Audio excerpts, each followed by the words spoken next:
श्रोता भक्ता श्रीराम समर्थ, श्रीराम समर्थ, श्रीराम समर्थ। आज माझी परीक्षेची घटिका आहे आणि रामांनी माझी उपेक्षा करूच नये, कारण परीक्षा घेणारा जो आहे प्रत्यक्ष कोदंडधारी त्यांनीच आता माझ्या मुखातनं बोलायचं आहे आणि मी शांत राहणार आहे। कारण असं सांगू का की काल मला एकदम अचानक साक्षात्कार झाल्यासारखा मी इथे फोन केला, अहो माझी नोव्हेंबर महिन्यातली तारीख कधी आहे? त्या म्हणल्या उद्या। आणि मी टिपणं काढलेली पत्रावळी होती अशी सगळी, त्याची गोधडी रातोरात बसून शिवली आहे आणि आता ही गोधडी तुमच्या पुढे अंतरती आहे असा एकंदरीत। आणि मला दडपण आलं तर आलं, ठीक आहे, पण खरंच हे जगावेगळं उदाहरण आहे। माझ्या सासूबाईंनाही दडपण आलं, कसं गं होईल तुझं? खरंच जगावेगळं उदाहरण आहे की नाही तर सासूला का दडपण येईल, कर नाही तर राहू दे ना, मला काय करायचं असं नाही। त्यांना सुद्धा दडपण आलं, अगं आहे का तुझी तयारी, पण तुला उद्याच बोलावं लागेल का? म्हणलं असू दे ना, आता जे होईल ते रामाची इच्छा आणि जाऊया पुढं। म्हणलं ते घेतील सगळं करून आपल्याकडनं। आणि मग कसं आहे ना, हे तयार होत्या, टिप्पणी सगळ्या तयार होत्या, पण कसं झालं आज आता मला काय बोलायचं आहे, शरभंग ऋषी आणि सुतीक्ष्ण ऋषी।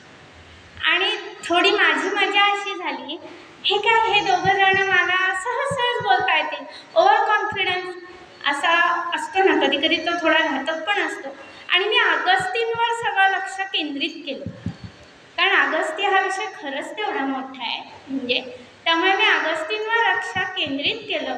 किंचित इकडे म्हणजे दुर्लक्ष म्हणूया नको, पण थोडंसं ठीक आहे ना, होईल। आणि आता उद्याच आहे म्हणल्यावर मग आणि काही नाही झालं, लिहिलं वाचलं 2-4दा, अजून थोडे काही संदर्भ बघून ठेवले।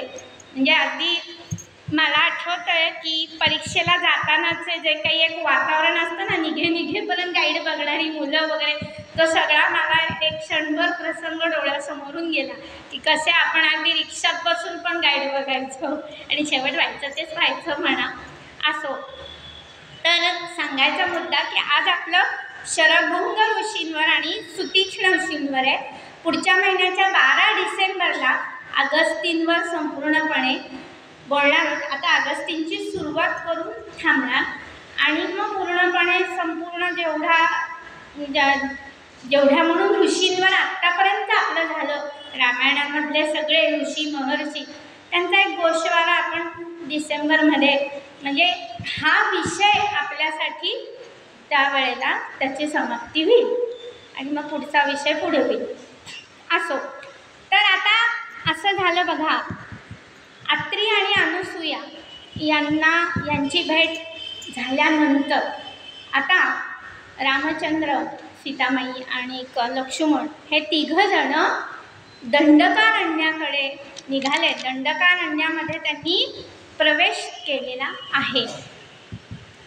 हे दंडकारण्य जे आहे तर त्याचा विस्तार केवढा मोठा आहे म्हणून सांगू, म्हणजे मी आत्ता एवढ्यातच संपूर्ण तो नकाशा सुद्धा आपल्या भारताचा बघितला।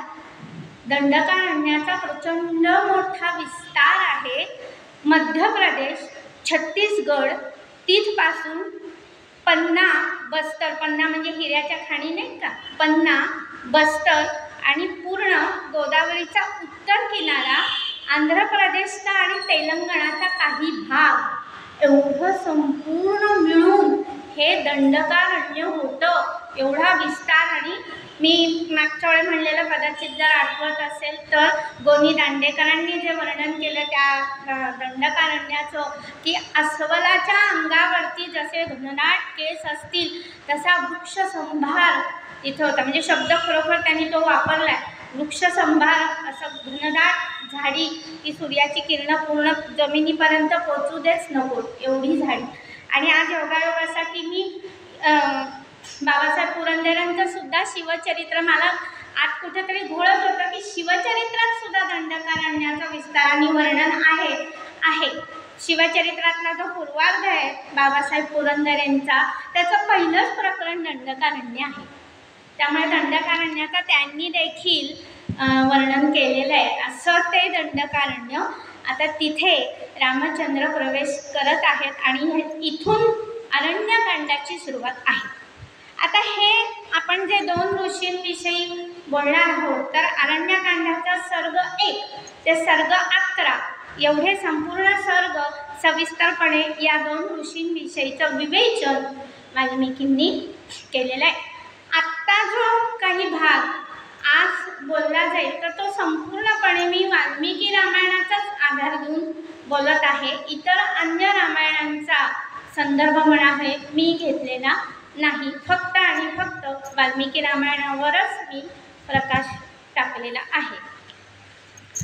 तर या सुरुवातीचे जे पहिले 5 सर्ग म्हणून 5-6 सर्ग, तर त्या सर्गांमध्ये संपूर्णपणे वाल्मिकींनी या दंडकारण्याचं जे वर्णन केलं आहे, तिथले सगळे आश्रम, तपस्वी ऋषींचे आश्रम, त्याचं वर्णन, निसर्गाचं वर्णन इतकं अप्रतिम आहे की अक्षरशः आपल्या डोळ्यासमोर तो संपूर्ण चित्र उभं राहतं. आता कसं आहे की आश्रममंडल असं म्हणत असत बरं का. आश्रममंडल याचा अर्थ काय, तर एक समजा की गृहीत धरा की का आश्रम म्हणजे पूर्वी आता त्या अशा पर्णकुटी असायच्या, हो की नाही. आता 30-40 पर्णकुटी एका भूप्रदेशामध्ये आहेत. लागून जराशा की मनुष्यवस्ती जास्त नाहीच आहे खरं म्हणजे. या दंडकारण्यात अतिशय विरळ अशी मनुष्यवस्ती आहे.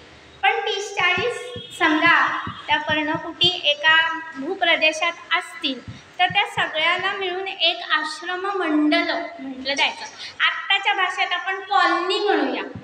बँक ऑफ इंडियाची कॉलनी, TMC कॉलनी गलिच्छ आहे, सोडून द्या. पण बाकी त्याला आपण एक असं कॉलनी म्हणूया की ती आश्रममंडलं असायची. गुरुकुलं वेगळी, आश्रम वेगळे, आश्रममंडलं वेगळी. तीनही गल्लत नाही करायची. 3 गोष्टी खूप वेगळ्या वेगळ्या आहेत. गुरुकुलं ही साधारणपणे जिथे की शहरी भाग असेल, नागरी वस्तीच्या जवळपास जरा गुरुकुलं असायची, कारण मुलांच्या सुरक्षिततेचा प्रश्न आहे ना. आश्रममंडलं कशी असायची की जे वानप्रस्थी आहेत, म्हणजे अगदी ते क्षत्रिय असतील, ब्राह्मण असतील, की आपला कारोबार समोरच्या व्यक्तीला हस्तांतरित केला आणि मी आता घरातून बाहेर पडणारे, वानप्रस्थाश्रम घेणारे असे जे असायचे म्हणजे रिटायर्ड लोक, तर त्यांचं राहण्याचे जे काही घरं असतील ती सगळी आश्रममंडलं होती. आणि काही जण इतके अतिशय विरक्त होते की ते सगळ्यांपासून एकदम लांब एकांतात आश्रमात राहायचे. हा फरक आहे. तर अशा रीतीने आता आपल्या समोर कधी कधी चित्र काय उभं राहतं की विरक्त किंवा संन्यासी म्हणला की तो असा अगदी काहीतरी गबाळाच असला पाहिजे, किंवा कधी कधी तो कितपत स्वच्छ असेल वगैरे. पण मुळीच नाही बरं का. वर्णनं अशी आहेत की ते सगळे आश्रमाचा परिसर हा सुंदर स्वच्छ सारवलेला असायचा. भोवतीने जे काही कुंपण असेल तर त्या कुंपणाच्या भोवतीने सुंदर फुलझाडं लावलेली असायची. आजूबाजूला संपूर्ण छानपैकी फळझाडं लावलेली असायची. कंदमुळं ही म्हणजे लागवड, त्याची लागवड केलेली असायची. आणि जेवढं म्हणून आश्रम मंडळ असेल त्याला आवश्यक तेवढं भात पिकवलं जायचं, तेवढं भात ते पिकवत असत. आणि अतिशय नेटका असा तो आश्रम असायचा. जसं की आपण म्हणूया की समर्थ रामदासांचे जे महंत आहेत किंवा समर्थ रामदासांचे मठ होते की नाही, महंतांचे मठ, तुम्हाला सांगते की आज से तो हिमाचल अगदी श्रीलंकेपर्यंत समर्थ रामदासांचे मठ आहेत. आणि तेही मठ असेच नेटके, असेच स्वच्छ, असेच सुंदर आणि प्रसन्न असे होते. समर्थ तर कुठे कुठे घळीत राहिलेले, गुहांमधनं राहिलेले, पण त्या घळीसुद्धा निर्मळ, घळीसुद्धा स्वच्छ आणि प्रसन्न अशा होत्या. तर अशा पद्धतीने तिथलं ते सगळं वातावरण आणि अखंड वेदमंत्रांचा उच्चार, यज्ञ यागादी कर्म हे अखंड होत असत. त्यामुळे त्या आश्रम परिसरामध्ये एक सुंदर असा म्हणजे होमाचा हवनाचा एक छान असा वातावरणामध्ये आसमंतामध्ये वाससुद्धा भरलेला असायचा. खूप छान वाटतं की नाही. अगदी कोणाकडे छोटा जरी यज्ञ झाला तर अगदी अग्निहोत्र करणारे काही जण नेमाने अग्निहोत्र करणारे असतात. त्या अग्निहोत्राचा सुद्धा आपल्या संपूर्ण घराच्या आसमंतामध्ये एक सुंदर आणि प्रसन्न असा वास असतो. आणि तर त्या आश्रमांचे काही नियम असायचे की आता खरं तर हे इतकं निबिड अरण्य आहे, पण तरीही कधी कधी राजे लोक शिकारीसाठी जातील किंवा काय हो की नाही. आता निबिड अरण्यामध्ये राजे लोक शिकारीला वगैरे जातील. तर जेव्हा तुम्ही त्या आश्रमांमध्ये जाणार आहात तर त्याआधी धनुष्याला लावलेली जी प्रत्यंचा ती दोरी ती सैल करायची आणि तुमच्या म्यानामध्ये जे काही खड्ग असेल तलवार असेल ती काढून बाजूला ठेवायची आणि मगच आश्रमामध्ये प्रवेश करायचा. गुरुकुलांची तसेच नियम होते, आश्रमांचेही असेच नियम होते. आज खरं म्हणजे वास्तवात या क्षणी मला हेच वाटतं की आता जी शाळा विद्यालये आहेत आपली तर तिथे असे कडक कायदे केले गेले पाहिजेत की तुम्ही पालक म्हणून जरी तिथे भेटायला जाणार असाल तरी तुम्ही नीटनेटके आणि व्यवस्थित असले पाहिजे. इतकी म्हणजे कधी खूप वाईट वाटतं. मी स्वतः शाळेमध्येही काम केलेलं आहे, अगदी लहान मुलांच्या शाळेत काम केलेलं आहे. काही पालक म्हणून शाळेत येणारी व्यक्ती जर तोंडात काहीतरी अनिष्ट गोष्ट घालून फिरत असेल तर किती वाईट आहे ना ही गोष्ट. धूम्रपान करून एखादे पालक जर शाळेमध्ये येत असतील तर किती वाईट गोष्ट आहे ही, नाही का.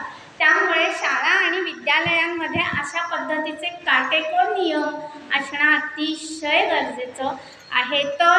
तर किमान बाह्य बाजूने तरी सुरक्षितता येईल. आत्ताची वाईट परिस्थिती अशी आहे की शाळाच अतिशय असुरक्षित आहेत. शाळा आणि विद्यालय ही अतिशय असुरक्षित आहेत. त्याच्यामागचं कारण आपला समाजच आहे, आपणच आहोत. तर या दंडकारण्यामध्ये शिरल्याबरोबरच राम लक्ष्मणांनी विराध नावाच्या राक्षसाचा वध केला. हा पण एक शापित गंधर्व होता आणि त्याला ब्रह्मदेवांचं वरदान होतं की तुझा कुठल्याही अस्त्रांनी वध होणार नाही. मग अखेरीस त्यांनी विचारून घेतल्यावर त्याला लक्षात आलं की अरे हे तर अयोध्येहून निघालेले राम आणि लक्ष्मण आहेत. आणि त्यानं मग स्वतःहूनच सांगितलं की प्रभो माझा कुठल्याही अस्त्रशस्त्रांनी वध होणार नाही, तर तुम्ही भला मोठा खड्डा करून मला त्याच्यामध्ये हे करा, दफन करा, थोडक्यात म्हणायचं. आणि विराधानं तत्पूर्वी सांगून ठेवलं की आता इथून तुम्हाला शरभंग ऋषींच्या आश्रमामध्ये जायचं आहे. आणि मग तो गंधर्व लोकाला गेला, मुक्त झाला थोडक्यात. आणि मग पुढे राम लक्ष्मण सीता हे शरभंग ऋषींच्या आश्रमाकडे निघाले. श्रीरामांनी लक्ष्मणाला सांगितलं की आता इथून पुढचा हा जो कुठलाही आता हा जो प्रवास आपला असेल तर त्यामध्ये कायम मी पुढे राहीन, सीता मध्ये राहील आणि तू मागे राहशील. कुठलंही एखादं जर संकट असेल तर आधी मी समोर असेन, मी पुढे राहीन. आधी कसं व्हायचं, लक्ष्मण कधी कधी पुढे असायचा, कधी राम पुढे असायचे. पण आता असं नाही, मी पुढे राहतो, तू मागे राहा आणि मध्ये सीतेला असू दे. अशा पद्धतीने ते चालत असत. आणि या आश्रमाच्या समीप रामचंद्र आले तेव्हा त्यांना एक वेगळंच असं दृश्य दिसलं. शरभंग ऋषी हे देवतुल्य होते आणि त्यांनी प्रायोपवेशन केलेलं होतं. अन्न पाण्याचा पूर्णपणे पूर्णांशाने त्याग केलेला होता आणि एवढी त्यांची तपश्चर्या झालेली होती की त्यांना सदैव ब्रह्मलोकी नेण्यासाठी इंद्र स्वतः विमान घेऊन आलेला होता. आणि रामचंद्रांनी पाहिलं की अरे इंद्र, साक्षात इंद्र विमान घेऊन शरभंग ऋषींच्या आश्रमापाशी आहे आणि ते दोघं एकमेकांशी बोलतायत. आणि इंद्राच्या मागे पुढे संरक्षक लोक म्हणजे जे असतात ना अंगरक्षक, त्या त्याचे अंगरक्षक सुद्धा होते. आणि त्यांच्यात काही थोडा वार्तालाप झाला आणि इंद्राने तर मागही वळून न बघता तर झटदिशेनं विमानातून पुढे निघून पण गेला. इंद्र निघून गेल्यानंतर रामचंद्र आणि हे दोघं जण लक्ष्मण आणि सीतामाई शरभंगांच्या आश्रमामध्ये गेले. आतमध्ये निरोप पाठवला. ते पण एक शिष्टाचाराचाच भाग होता. असं धडकन नव्हते जात. आधी सांगायचे की आम्ही आलेलो आहोत, आतमध्ये वर्दी द्या असं. आणि शरभंग तर म्हणले मी वाटच बघत होतो रामचंद्रांची. तर अशा पद्धतीने रामांनी शरभंग ऋषींना साष्टांग दंडवत घातल्यावर त्यांनी त्यांना घट्ट आलिंगन दिलं. हे किती विशेष आहे सांगू का? ज्या वेळी जिथे जिथे म्हणून ऋषींना रामचंद्र भेटलेले आहेत त्या सगळ्यांनी रामचंद्राला अतिशय प्रेमपूर्वक आलिंगन दिलं. आणि शरभंग त्यांना म्हणाले की आत्ताच साक्षात देवराज इंद्र माझ्या इथे आले होते आणि मला माहीत होतं की आता तुम्ही येणार आहात. मी इंद्राला म्हणलं सुद्धा की रामचंद्र येणार आहेत, कारण तेव्हा ते मुहूर्त आणि अशा पद्धतीने सांगा बोलायची पद्धत होती ना की अमुक अमुक मुहूर्तावर ही गोष्ट होईल. तर शरभंग म्हणले की मी इंद्राला म्हणालो की रामचंद्र येणार आहेत किंवा आलेही असतील कदाचित, मग त्यांची भेट घेऊनच तुम्ही जा. तर इंद्रानं साक्षात असं उत्तर दिलं, आत्ता नाही मी घेणार रामचंद्रांची भेट. मी केव्हा घेईन सांगू का? जेव्हा ते रावणवधासाठी सिद्ध होतील त्या क्षणी मी त्यांची भेट घेईन आणि जेव्हा ते विजयी होतील पहिली माला मी त्यांच्या गळ्यात घालीन, पण मी आत्ता त्यांची भेट घेणार नाही. असं म्हणून मागही वळून न बघता इंद्र निघून गेले. आणि शरभंगांनी पुढे जाऊन असं रामचंद्रांना सांगितलं की खरं म्हणजे ब्रह्मलोकात नेण्यासाठी इंद्र स्वतः साक्षात आलेला होता, पण मी इंद्राला असं सांगितलं अतिथी म्हणून साक्षात रामचंद्र जर माझ्याकडे येत आहेत तर मला तुझ्या मुक्तीची काय पारसमूल हो की नाही. मोक्षपदे तुच्छ केली या कारणे आम्हा जन्म घेणे युगायुगी फिटे ऐसे नव्हे भक्ती सुख पुढती असं वाढवू लागेल. तुकोबारायांनी म्हणलं किंवा माऊलींनी सुद्धा म्हटलेलं आहे ज्ञानेश्वरीतल्या 9व्या अध्यायातली 328वी ओवी आहे. मग तया पुण्याची पाऊटी सरे सवेची इंद्रपणाची उटी उतरे आणि येऊ लागती माघारे मृत्यू लोका. अरे म्हणाले काय ते ब्रह्मलोक आणि स्वर्गलोकाचं फार मोठं सुख आहे. जोपर्यंत माझा पुण्याचा साठा आहे, पुण्याचा संचय आहे, तोपर्यंत मी तिथे थांबणार. ज्या क्षणी माझा पुण्य संचयच नाहीसा होईल, नष्ट होईल. आत्ताच्या भाषेत म्हणायचं तर बँक बॅलन्स संपला की बँकवाले म्हणतात निघा, सगळं सीलच होऊन जातं खड्याक दिशेने हो की नाही. आपलं अख्खं बँकेचं सीलच होऊन जातं. आपण त्या मुदतीत काढले तर बरे किंवा काही ठेवले तर बरे, नाही तर पुढे काहीच होत नाही व्यवहार बँकेशी सुद्धा.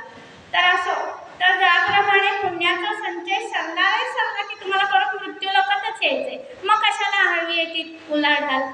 त्यामुळे शरभंग म्हणले मी तुला भेटण्यासाठी म्हणून इथे थांबलो आणि मी स्वर्गाला गेलो नाही, कारण इथून पुढे तुम्ही काय काय करायचं आहे हे मी सांगणं गरजेचं आहे.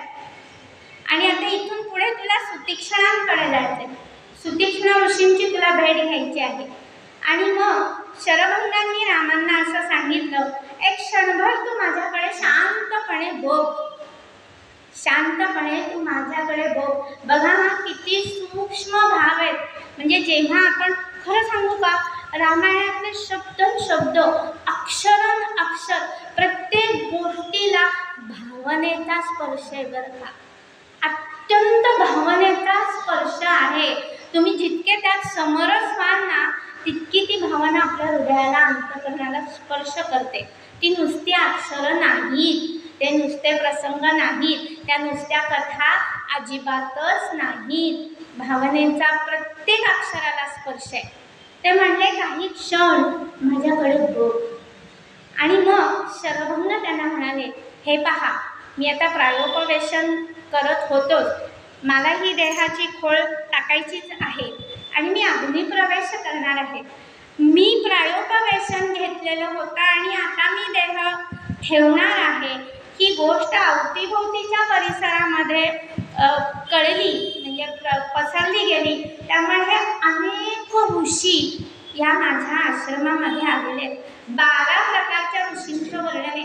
12 प्रकारची साधना करणारे ऋषी आणि साक्षात ब्रह्मदेवांपासून काही ऋषींची जी निर्मिती झाली आहे तर ते विस्ताराने वर्णन वाल्मिकींनी केले. म्हणजे अगदी नखापासून निर्माण झालेले ऋषी, केसापासून निर्माण झालेले ऋषी, एकभुक्त ऋषी, नुसतं पाणी पिऊन राहणारे ऋषी, किंवा अगदी गंमत सांगू का, एक वर्णन तर असं आहे की तुम्ही सकाळी जे काही खाल अन्न किंवा फलाहार जो काही, तर ते एकदा तुम्ही पात्र प्रक्षालन करून ठेवलं की संध्याकाळी काहीही नाही. म्हणजे पात्र प्रक्षालन केलं ह्याचा अर्थ पाणी सुद्धा प्यायचं नाही. हा पण एक ऋषींचा प्रकार आणि त्यांच्या साधनेचा प्रकार आहे. तो वर्णन केला वाल्मिकी रामायणामध्ये. 22 प्रकारचे हे ऋषी आणि प्रचंड संख्येने तिथे ते आलेले होते शरभंग ऋषींच्या आश्रमामध्ये. मग शरभंग ऋषींनी रामरायांना असं सांगितलं की आता मी अग्नी प्रवेश करणार आहे, पण माझ्या ब्रह्मलोकी मी ब्रह्मलोकी गेल्यानंतर देखील पुढे 2-3 दिवस तुम्हाला इथेच थांबायचंय आणि मग तुम्हाला पुढे नंतर सुतीक्ष्णांकडे जायचंय. 2-3 दिवस तुम्हाला इथेच थांबावं लागेल. योगायोग असा झाला की शरभंग ऋषी जेव्हा देह ठेवणार होते, सुतीक्ष्ण ऋषीच शरभंग ऋषींच्या इथे आला त्या वेळेला, त्या क्षणाला. आणि मग त्यांनी अग्नी प्रज्वलित केला आणि तुपाची आहुती दिली आणि आपला देह त्या अग्नीमध्ये विसर्जित केला. सांगितल्याप्रमाणे दुसऱ्या दिवशी मोठ्या संख्येने सगळे ऋषी रामांच्या भोवती मंडलाकार बसलेले होते आणि प्रभू रामचंद्रांना हे ऋषी म्हणाले की तुम्ही इक्ष्वाकू कुलवंश, इक्ष्वाकू कुळातले आहात, तुम्ही राजे आहात आणि पित्याच्या आज्ञेसाठी म्हणून तुम्ही वनगमन केलेलं आहे आणि त्यामागची काही भूमिका आहे ती अशी आहे की इथे दुर्बलांवर जे जे अन्याय होत आहेत, अत्याचार होत आहेत, त्यापासून आमच्या सगळ्यांचं रक्षण करण्यासाठी म्हणून तुम्ही इथे आलेले आहात. त्यांचे शब्द असे आहेत, हे रामा, आपण धर्मात्मा आहात. सबलांकडून दुर्बलांकडे वर अन्याय होत असेल तर त्याचं परिमार्जन करून दुर्बलांना संरक्षण देणं हा तुमचा राजधर्म आहे. परित्राणाय साधूनां विनाशाय च दुष्कृतां, आणि धर्मसंस्था करण्यासाठी तुम्ही आहात. आम्ही जितेंद्रिय आहोत. अन्याय करणाऱ्यांना आम्ही दंड करू शकत नाही, कारण किती ठरवलं तरी आम्ही शाप देऊ शकत नाही. जसं की विश्वामित्रांच्या तोंडची वाक्य गरिमांनी घातली आहेत ना, दीक्षित तो नित्य क्षमी, म्हणजे मी शाप देऊ शकतो पण मी देऊ शकत नाही, कारण एकदा मी यज्ञ दीक्षा घेतली असेल आणि जर मी माझं मन आणि इंद्रिय ही केंद्रित केली असेल, आत्मकेंद्रित केली असतील, तर मी कोणालाही शाप नाही. तर आमच्यात सामर्थ्य नाही अशातला भाग नाही, आमच्याकडेही सामर्थ्य आहे. आम्ही एका क्षणात त्याचं भस्म करूच शकतो, पण ते आम्ही करू शकत नाही आहोत, कारण आम्ही दीक्षित आहोत, आम्ही जितेंद्रिय आहोत. त्यामुळे ज्याप्रमाणे आपल्या गर्भस्थ शिशूची रक्षा माता करते, त्याप्रमाणे आम्हा तपस्वी जनांचं रक्षण तुम्ही करावं अशी आम्ही तुम्हाला याचना करतो. हात जोडून याचना ह्या सगळ्या ऋषींनी रामचंद्रांना केली आहे. याचना करतो हा शब्द ऐकल्या क्षणी रामचंद्रांच्या डोळ्यातनं गळगळा अश्रू आले. याचना कसली करता, कारण रामचंद्रांचं वय लहानच आहे आणि हे ऋषी तपस्वी म्हणजे केवढी त्यांची वय आहे, एवढ्याली साधना झालेली, म्हणजे ते वयाने अतिशय रामचंद्रांपेक्षा कितीतरी पट मोठे आहेत. आणि रामचंद्रांनी हात जोडले आणि म्हणाले, अहो तुम्ही मला आज्ञा करा, याचना कशाची करता, मी इथे ह्यासाठीच तर आलोय, हे माझं कोदंड त्यासाठीच तर आहे. आणि या क्षणी ह्या ठिकाणी मी प्रतिज्ञा करतो की कुठल्याही राक्षसापासनं, कुठल्याही दैत्यापासनं, कुठल्याही दानवापासनं कशाही प्रकारची तोशिष इथल्या एकाही व्यक्तीला होणार नाही, इथल्या एकाही व्यक्तीला शोक करावा लागेल अशी कशीही परिस्थिती इथे उत्पन्न होणार नाही याची मी खबरदारी घेईन, अशी प्रतिज्ञा रामचंद्रांनी त्या सगळ्या ऋषींच्या समक्ष घेतली. त्या सगळ्यांना साष्टांग प्रणिपात केला आणि म्हणाले, तुम्ही यापुढे याचना हा शब्द तोंडातनं काढू नका, तुम्ही मला उलट आशीर्वाद द्या, स्वस्तिवचन करा, पण अशा पद्धतीने मला याचना करू नका, कारण हा माझा राजधर्म आहे, हे माझं कर्तव्य आहे आणि हे मी केलंच पाहिजे, त्यासाठीच तर मी आलो आहे. आणि असं सांगून मग रामचंद्र आता पुढच्या प्रवासाला निघालेले. जे ऋषी आपापल्या स्वस्थानी निघून गेले आणि आता रामचंद्र निघालेले. तर हा प्रवास चालू असताना एका झाडाच्या खाली बसून फलाहार करायला म्हणून हे तिघे जण बसले. छान घुमतोय का, कलकलतंय का?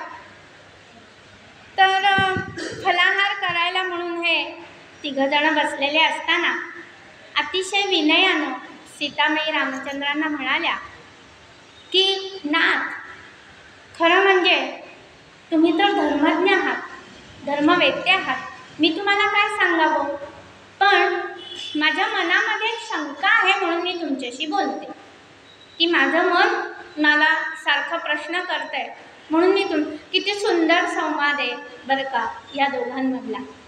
तर रामचंद्र म्हणले, बोल ना, सांग काय शंका आहे तुझी. म्हणाले, असं बघा की या जगामध्ये असत्य भाषण, परस्त्री गमन आणि वैराशिवाय अकारण हिंसा हे महादोष आहेत, म्हणजे हे महापातक आहेत. त्यापैकी पहिल्या दोन तर काही प्रश्नच नाही आहेत. तुमच्या मुखातून असत्य भाषण हे अजिबातच शक्य नाही, परस्त्री गमन त्याहून शक्य नाही. पण मला आता ही शंका आहे की तुम्ही तर प्रतिज्ञा करून बसलात की मी राक्षसांचा वध करीन. असं पहा प्रभू की आपलं तर त्यांच्याशी काही साक्षात वैर नाही. हां, कोणी आपण आपल्यावर अंगावर आला तर प्रतिकार करणे ही गोष्ट ठीक आहे, आपला स्वसंरक्षण करून घेणं किंवा प्रतिकार करणं ही गोष्ट ठीक आहे. पण तुम्ही ऋषींना असं आश्वासन दिलं आहे की मी अख्खी भूमी ही दैत्यविहीन करेन किंवा त्यांचा रणामध्ये निपात करीन. ज्यांच्याशी आपलं काही संबंध नाही किंवा त्यांच्याशी आपलं काही वेळ नाही, तर तुम्ही त्यांना का माराल आणि अकारण वैर का ओढवून घ्याल? मग त्याचं कुठेतरी दुष्परिणाम होतील का, अशी मला मनामध्ये बाबा भीती वाटते. कुणीकडून आता काहीच थोडी वर्ष राहिली आहेत, 8-9 वर्ष तर आपली वनवासाची होऊन गेली. रात्री राहिली जी काय वर्ष आहेत ती आपणही शांतपणे राहूया आणि आपल्या अयोध्येला जाऊया, असं सीतामाईंनी सांगितलं. कसं पहा, आम्ही लहान असताना एक कथा ऐकली होती. ती अशी होती की एका ऋषींच्या आश्रमामध्ये कोणीतरी अशीच तलवार आणून ठेवली आणि ते साधनेसाठी म्हणून नदी किनारी गेले होते. त्यांनी आधीक वगैरे उरकली आणि ते पुन्हा कुटीमध्ये आले आणि त्यांनी ती तलवार बघितली. आधी तर त्यांनी तिकडे दुर्लक्षच केलं तलवारीचं आणि आपलं काय काम. मग हळूहळू त्यांचं मन त्या तलवारीकडे ओढलं जाऊ लागलं. किंचित काय म्हणतो त्या तलवारीविषयीची एक आस्था त्यांच्या मनामध्ये निर्माण झाली. एक वेळ अशी आली की ते मग ती तलवार घेऊन फिरायला लागले. ऋषी सगळीकडे ती तलवार घेऊन फिरायला लागले.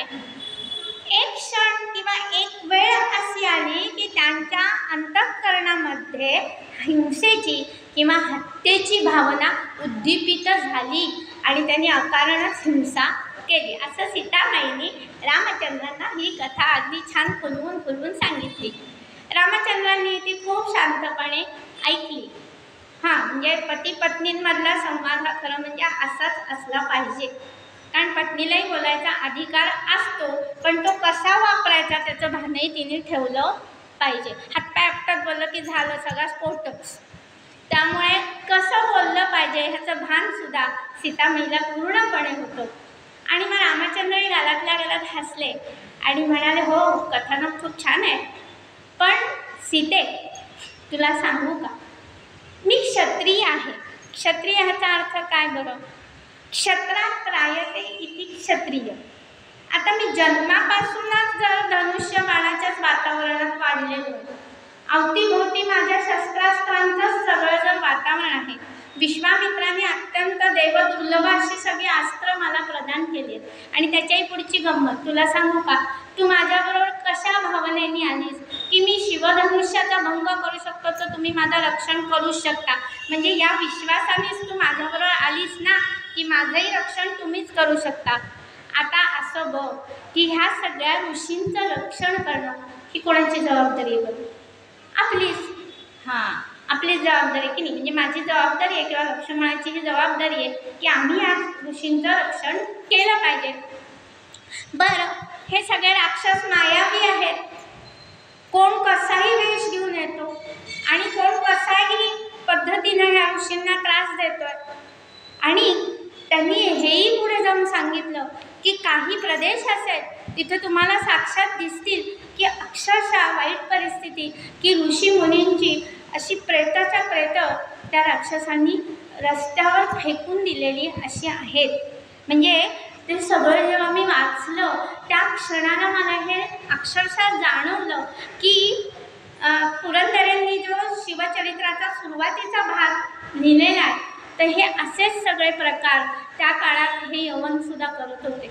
मी अक्षरशः आपण वाचलेलं आहे की जीभ बाहेर काढून छाटायची, कानात शिशाचा रस घालायचा, इतक्या चित्रविचित्र पद्धतीने छळ, चटके द्यायचे, सळीनं चटके द्यायचे, असे भयंकर भयंकर क्रूर असे प्रकार त्यांनी केलेले.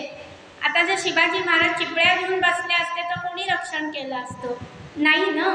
शिवाजी महाराजांना तलवार घेण्याशिवाय पर्यायच राहिला नव्हता. तीच गोष्ट आता इथे रामचंद्र म्हणतात की आपल्याला उपद्रव करेपर्यंत आपण वाट बघून चालणार नाहीये ग, नाही का? आपल्यावर शस्त्र घेऊन येईपर्यंत आपण वाट बघून चालणार नाही. दिसला की छाट असं केलं तरच खऱ्या अर्थाने धर्माची दहशत बसेल. आज सुद्धा धर्माची दहशत बसणं, लक्षात घ्या, शब्द अतिशय बारकाईने मी वापरलेला आहे की धर्माची दहशत बसणं गरजेचं आहे. कोणी उठतो, काहीही बोलतो, का हो इतके आम्ही असे कोणीतरी वाटायला लागलो का तुम्हाला? इतके चिल्लर आहे का आपला धर्म? कोणी उठावर म्हणा रामायण घडलंच असेल का? असेल नसेल तुला काय करायचं? तुझं बघ ना काय घडलं ते. रामायण घडलं नव्हतं इथपर्यंत म्हणण्यापर्यंत मजल ज्याची जाते आहे. धर्माची दहशत नाही, कायद्याचा धाक नाही. कायद्यात जे तर धर्मनिरपेक्ष असेल तर विषय संपला. कोणी उठतो, काहीही बोलतो, कसाही वागतो आणि आपला माणूस मात्र त्या गोष्टीला विरोधच करू शकत नाही, तोंड उघडून बोलू शकत नाही. कारण आमचा अभ्यासच नाही. आम्ही बुकू बुकू बुकू करतो, काय पर्यायच नाही, नाही का? पण जर अभ्यास असेल तर तुम्ही जिथल्या तिथे त्याला शब्दांनी छाटू शकता. एकदा सहज जाता जाता आठवलं म्हणून सांगते. स्वामी विवेकानंद जहाजातून चालले होते आणि शिकागोला दूरवरचा प्रवास आहे आणि तो काय त्याला डेस्क का काहीतरी म्हणतात, तिथे ते असे उभे होते. मागे एक पादरी उभा होता. तो त्यांना म्हणाला की आमचा धर्म फार श्रेष्ठ आहे. त्यांनी सगळं ऐकून घेतलं शांतपणे. त्यांचा तर सगळ्या धर्माचा अभ्यास होता.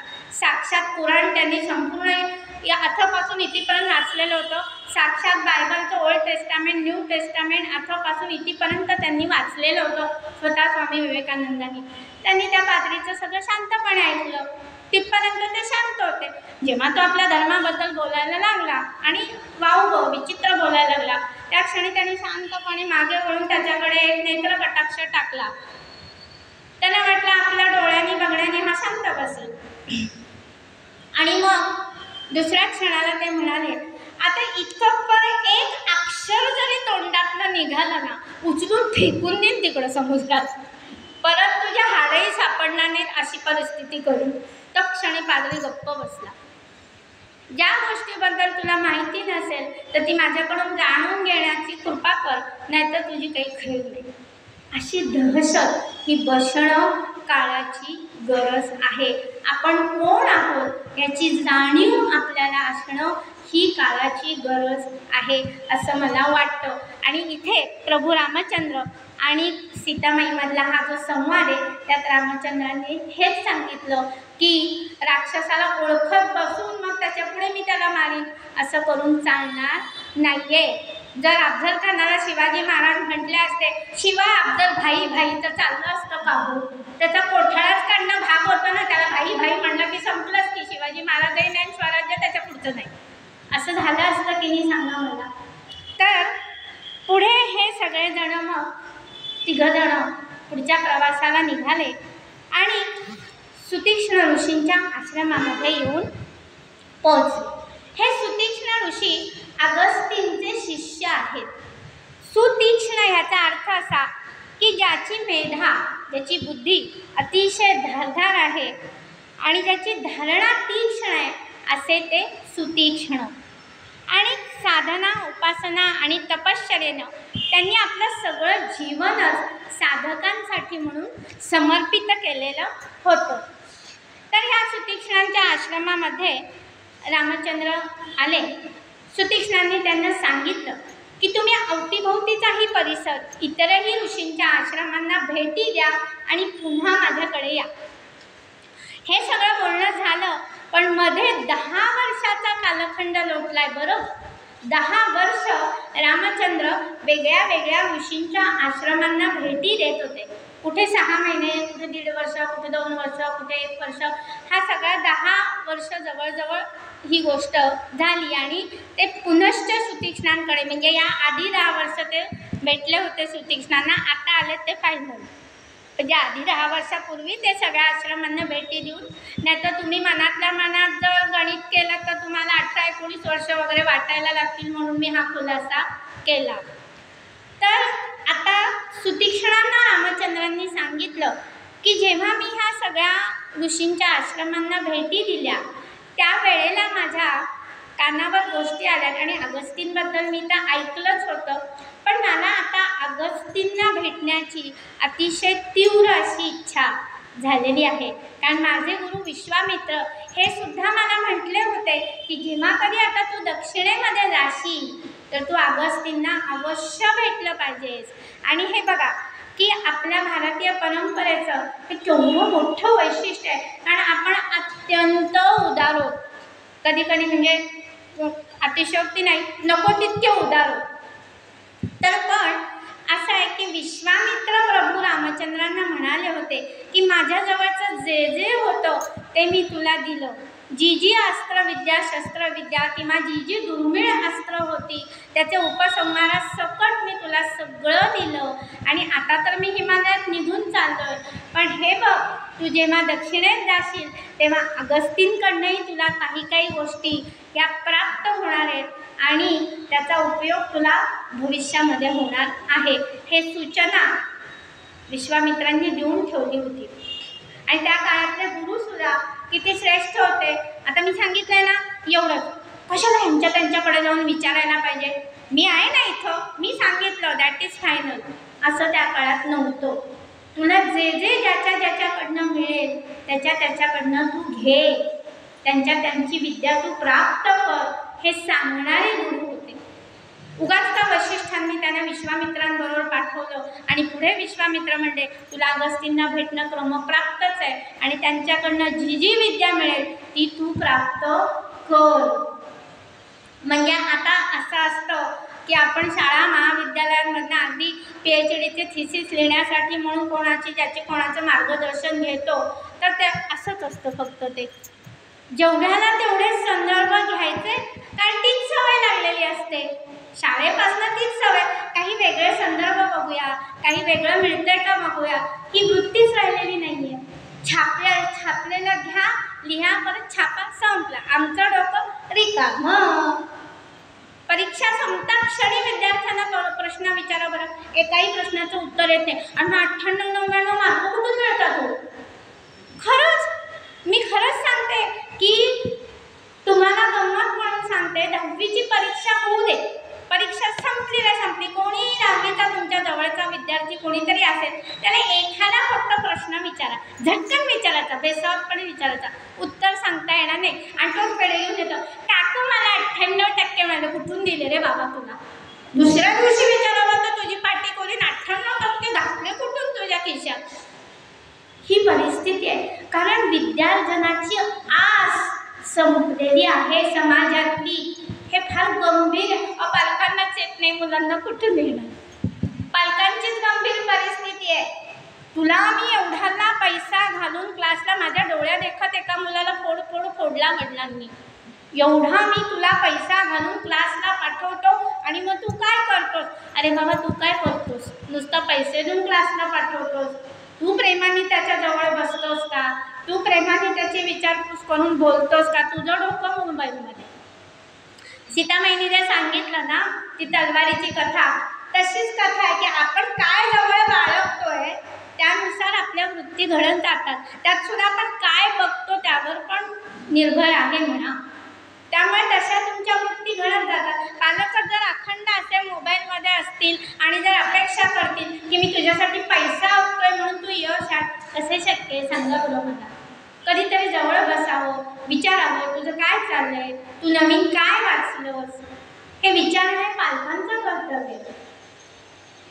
माझे वडील म्हणत असत की लायब्ररी लावायची, नुसते शाळेचा आणि कॉलेजचा अभ्यास तेवढ्यावर भागत नसतं. लायब्ररी लावायची, त्या पुस्तकं वाचायची. मला अगदी चांगलं आठवत आहे, मी लायब्ररीतनं स्वामी कादंबरी आणली होती बरं का, आणि मी काय 4-5 दिवसात ती, काय असं वय अल्लड असतं, मी अगदी 4-5 दिवसात ती वाचली. म्हणजे अजून एवढं त्यातलं गांभीर्यही नव्हतं. वाचली आणि मला ती परत करायचं होतं. योगायोग असा की बाबा म्हणले चल मग मी रिक्षातनं चाललोच आहे तर तुला हवं असलं तर सोडतो. रस्त्याने जाताना त्यांनी मोजून 4 प्रश्न मला विचारले. एकाही प्रश्नाचं मला उत्तर देता येणार. म्हणे अगं तू ते पुस्तक परत करायला चालली आहेस ना? म्हणलं हो. मग एकाही प्रश्नाचं उत्तर देता आलं नाही, खाली उत्तर घरी जा, ते पूर्ण वाचायचं, लक्षात ठेवायचं, मी जी प्रश्न विचारेन त्याची उत्तरं सांगायची, मग ते पुस्तक परत करायचं. हे पालकांचं कर्तव्य आहे. हे पहिलं कर्तव्य जर कोणाचं असेल तर ते पालकांचं आहे की तुम्ही कसं त्यांना घडवताय. तर सांगायचं तात्पर्य हेच आहे की ही आस प्रत्येक गुरु आपल्या शिष्यामध्ये त्या काळामध्ये निर्माण करत असत. आणि मग सुतीक्ष्णांना जेव्हा रामचंद्रांनी विचारलं की मला अगस्तींना भेटायचं आहे, त्या क्षणी सुतीक्ष्ण सुद्धा म्हणाले हो, हेच मी तुम्हाला सांगणारच होतो की आता तुमची वेळ आहे की तुम्हाला अगस्तींना भेटायची तुमची वेळ आता जवळ आलेली आहे. आता इथे उल्लेख त्यांनी असा केलाय मात्र की रामचंद्रांना सुतीक्ष्ण असं सांगतात की जेव्हा तुम्ही अगस्तींच्या आश्रमात जाणार असाल त्याच्या एक योजना अलीकडे अगस्तींच्या भावाचा आश्रम आहे. पण इथे कुठेही वशिष्ठांचा उल्लेख नाही, कारण अगस्तींचे जुळे भाऊ वशिष्ठांचं आठवतं ना, मी निरूपण करताना सांगितलं होतं तर अगस्त्य आणि वशिष्ठ हे जुळे भाऊ आहेत. पण भावाचा आश्रम एवढा मोघमच उल्लेख आहे, नाव बिव असं काही त्याचा उल्लेख नाही आहे, पण असेल कोणीतरी बंधू अशा अर्थाने. तर तिथे आधी तुम्हाला जावं लागेल आणि मग तिथून मग तुम्ही अगस्तींच्या आश्रमामध्ये जा असं सुतीक्ष्णांनी सांगितलं. कशा पद्धतीने जायचं आहे, कसं जायचं आहे ते सगळं. जवळपास 4 योजनं दूर अगस्तींचा आश्रम होता सुतीक्ष्णांच्या आश्रमांपासून.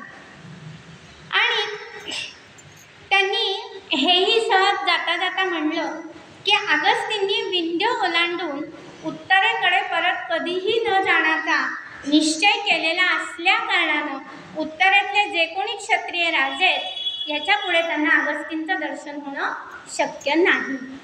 आणि त्यामुळे तू दक्षिणेला आला आहेस हे फार उत्तम आहे आणि तू भेटच आता अगस्तींना. काही दिवसांच्या प्रवासानंतर रामचंद्रांना दुरूनच एका उंच भूभागावर आश्रमसमूह दिसला. सुतीक्ष्ण ऋषींनी सांगितल्याप्रमाणे हा अगस्त्यांच्या बंधूंचा आश्रम असावा असं त्यांच्या लक्षात आलं. आणि त्या आश्रमामध्ये जाऊन अगस्तींचे जे बंधू आहेत त्यांच्याशी रामचंद्रांचा वार्तालाप झाला. ह्या वार्तालापामध्ये सहज जाता जाता म्हणून त्या बंधूंनी अगस्तींविषयीचं एक कथानक सांगितलं. त्यामध्ये त्यांनी असं सांगितलं की अगस्तींनी राक्षसांमध्ये धाक निर्माण केलेला होता. वातापी आणि इल्वल नाव आहे बरं का. काही लोक नुसतं इल्व म्हणतात, इल्व नाही, इल्वल पूर्ण नाव आहे. वातापी आणि इल्वल असे दोन दैत्य होते, भाऊ होते. इल्वल हा जो होता त्याला संस्कृतचं उत्तम ज्ञान होतं आणि हा काय करायचा, ब्राह्मणाचं रूप घ्यायचा आणि भोळ्या बाबड्या ब्राह्मणांना किंवा ऋषीजनांना म्हणायचा की आमच्याकडे श्राद्ध आहे, तुम्ही जेवायला याल का. आणि जेवायला म्हणून हा बोलवायचा इल्वल. आणि हा जो वातापी होता तर तो त्या ब्राह्मणांना यथेच्छ जेवण वाढायचा. हा वातापी सूक्ष्म रूप धारण करून त्या ब्राह्मणांच्या पोटात शिरायचा बरं का.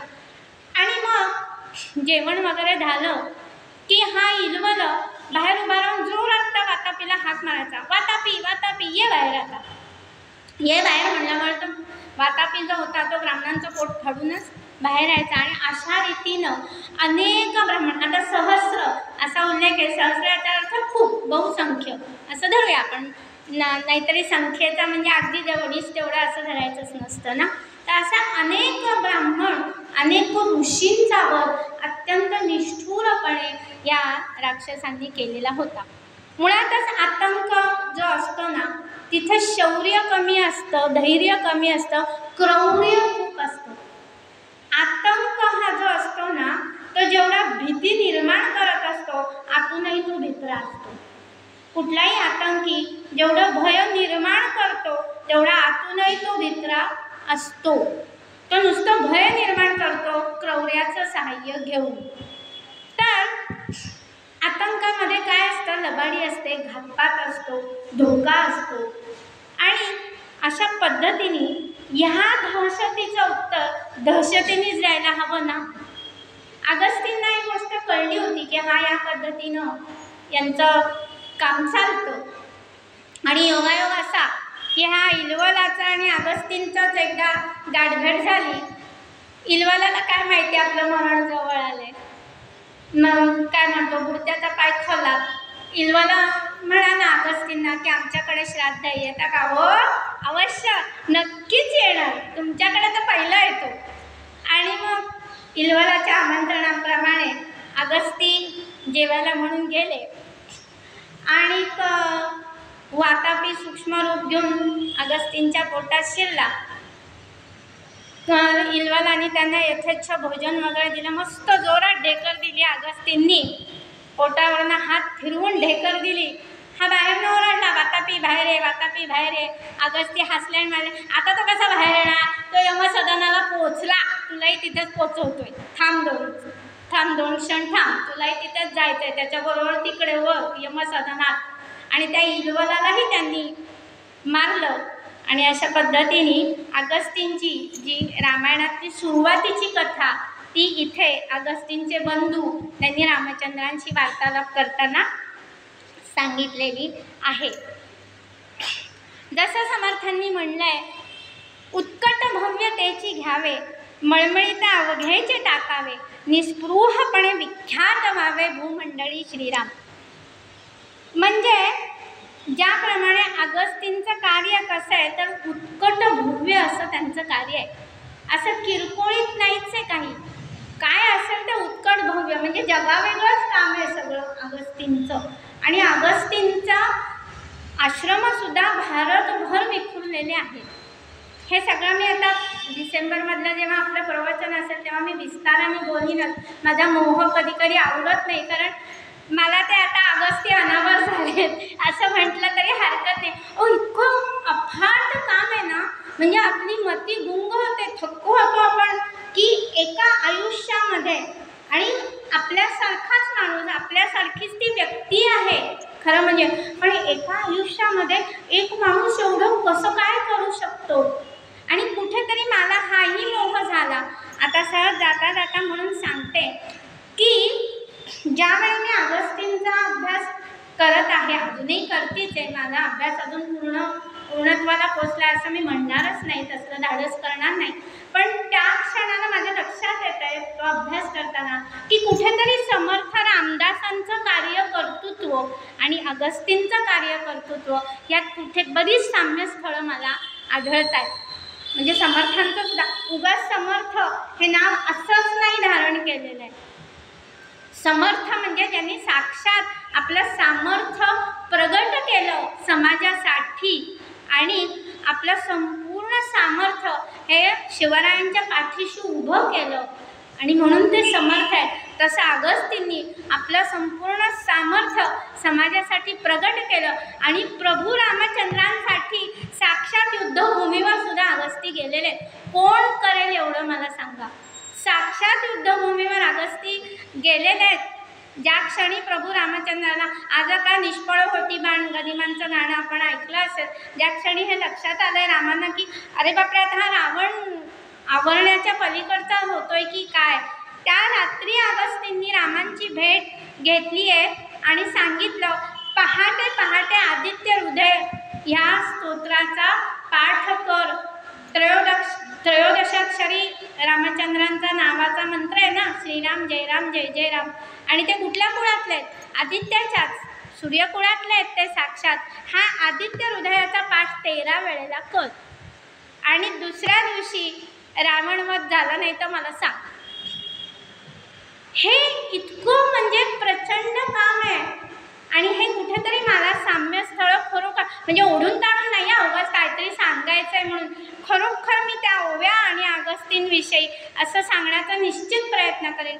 आणि ही साम्यस्थळं मला दिसली आहे म्हणजे ती मला धावली आहे दोन्ही चरित्रांमधली आणि ती त्या वेळेला मी निश्चितपणे सांगायचा प्रयत्न करीन.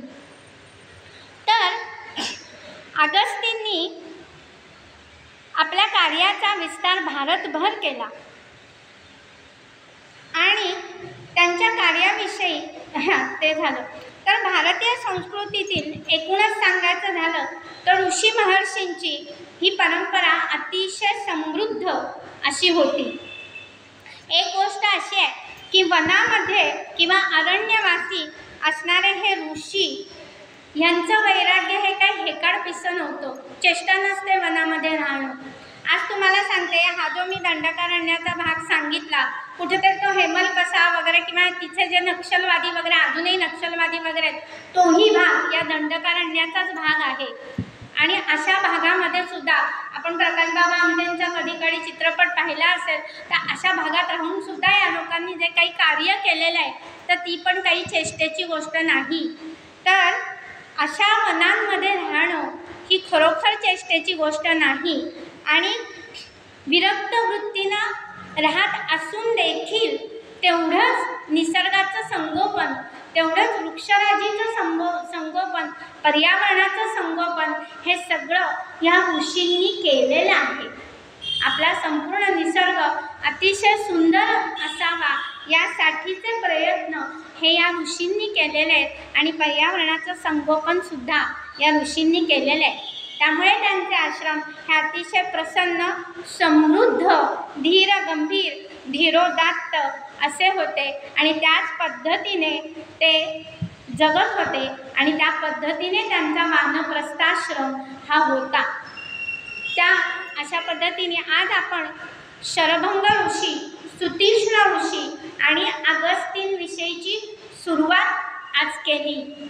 थोडक्यात अगस्तींची सुरुवात आपण आज केली, पण संपूर्णपणे अगस्तींविषयी आपण 12 डिसेंबरच्या व्याख्यानामध्ये जाणून घेऊया.